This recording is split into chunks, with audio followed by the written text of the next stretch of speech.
There are some FAR restrictions on the use of assumed temperature-reduced thrust. First, the thrust can be reduced by no more than 25% from the chosen thrust rating.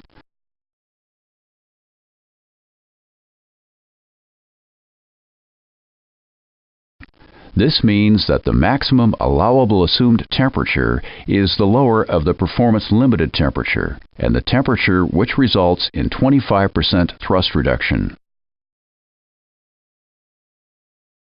Next, the possibility of the pilot advancing the throttles to the rated takeoff thrust setting must be considered. This is because the assumed temperature thrust setting parameter is not considered a limit.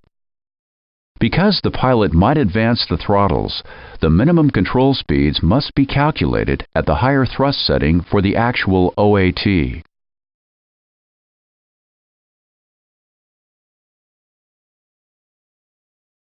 The assumed temperature method is not permitted when the runway is contaminated by standing water, ice, slush, or snow.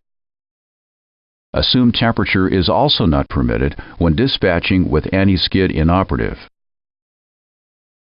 Use of assumed temperature is allowed on a wet runway if the airline accounts for the reduced braking performance.